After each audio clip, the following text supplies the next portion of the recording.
The kind of silence that presses against your ears. Only the faint hum of flickering lights above filled the emptiness. Sami, a 26-year-old night shift security guard, zipped up his jacket as the clock on the wall blinked. 3 a.m. He hated this time of night. There was something about 3 in the morning that felt wrong, like the world was holding its breath. His shift had ended late. The camera system had glitched again, third time this week, and he'd spent almost an hour rebooting it. Now, the office building was still, the lights dimmed to save power, and every footstep echoed like it didn't belong. Normally, Sami took the stairs. He didn't trust elevators in old buildings, but tonight his legs ached, and the pull of convenience outweighed the itch of instinct. He pressed the elevator button. It took longer than it should have to arrive, and when the doors opened, they did so with a groan, as if the machine itself didn't want him inside. The lights inside the elevator were dim, buzzing faintly. He hesitated, just for a second, then stepped in. He stared at the control panel. Without really thinking, his fingers moved. Press 4, then 2, then 6. He paused. His brows furrowed, then pressed 2 again. 10, 5, 1. He stared at the numbers. That sequence. It felt familiar. Suddenly, a cold flash of memory hit him. Years ago, a Reddit thread, a game, a dare, the elevator game. He forced a laugh. Stupid, he muttered to himself. But when the elevator shuddered and began to move, he felt a presence behind that groan of metal, like he wasn't alone anymore. The elevator hummed softly as it ascended, each ding louder than the last in the dead silence of the building. Sami leaned against the wall, still staring at the panel. 4, 2, 6, 2, 10. A strange unease settled in his stomach, the kind that builds up before something goes wrong. He shook it off, convincing himself it was just exhaustion playing tricks. Then the elevator slowed. Ding. Floor 5. The doors slid open, halfway at first, grinding a little before they parted completely. She stepped in. A woman or something shaped like one. Long black hair covered her face entirely. She wore a white dress, stained faintly at the bottom. Her hands hung unnaturally still at her sides, and her feet made no sound on the floor. Sami's breath caught in his throat. He remembered the rules. The elevator game. If a woman enters on the 5th floor, do not look at her. Do not speak, no matter what. He turned his head quickly to the other side, heart racing. His eyes stayed locked on the corner of the elevator, but his ears heard nothing, not even breathing. Then, slowly, he felt it, that subtle magnetic pull, the kind that forces your instincts to look, even when your brain is screaming don't. He couldn't help it. Just a glance. Just a peek. He turned his head slightly and met her gaze. But it wasn't her face. It was his. Sami's own face stared back at him, but wrong. Pale, lifeless. The eyes were completely black, as if they had been scooped out, and the smile. Too wide, too familiar. He stumbled backward, hands slamming against the emergency button, but nothing happened. The lights flickered. The elevator began moving again. Up. Next stop. Floor 10.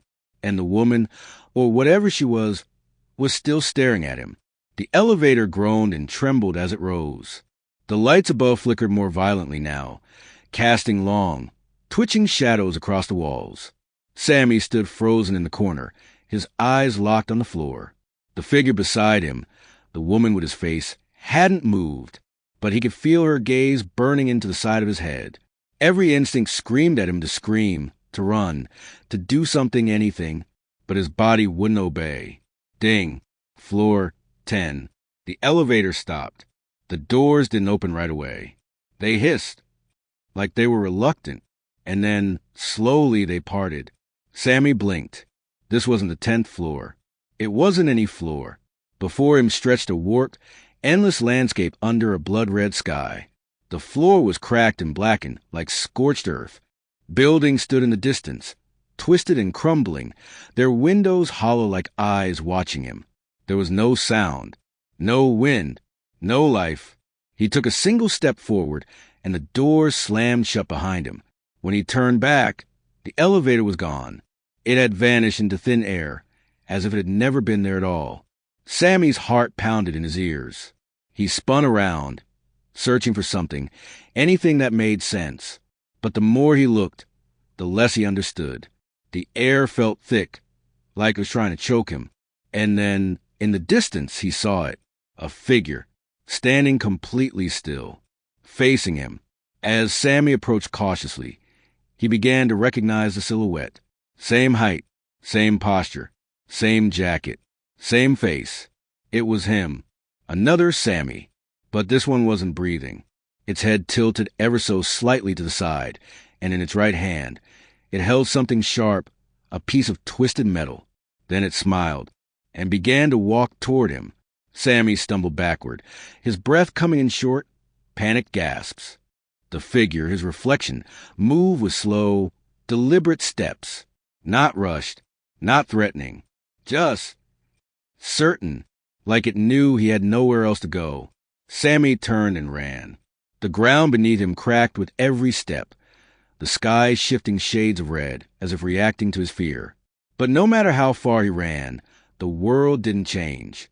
The same jagged skyline, the same endless, dead air, the same presence behind him. He looked over his shoulder, and the copy of himself was gone. But something else was there.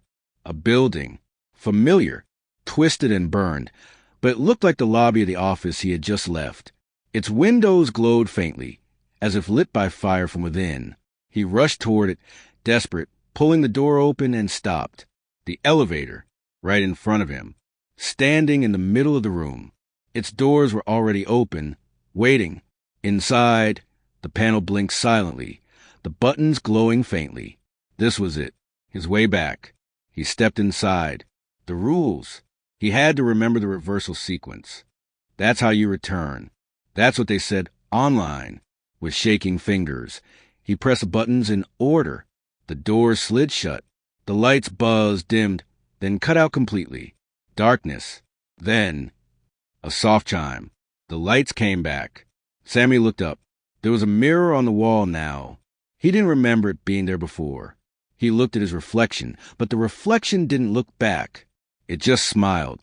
The reflection in the mirror tilted its head slowly, still smiling, while Sami stared, paralyzed. Its eyes were completely black now. Its lips moved, but no sound came out. Then the lights inside the elevator flickered, and the floor beneath Sami's feet lurched. The elevator was moving, but not down. It was going sideways. The panel no longer showed floor numbers, just symbols he couldn't recognize. Strange. Shifting runes pulsing with a dim, red glow. He slammed the emergency stop button. Nothing. He tried to pry the doors open. They wouldn't budge. The reflection was gone. But Sami wasn't alone. From the corners of the ceiling, thin black tendrils began to slither downward like smoke made solid. They writhed in slow motion, creeping toward him. Whispers filled the space, his name, over and over, from voices that sounded like him, but warped.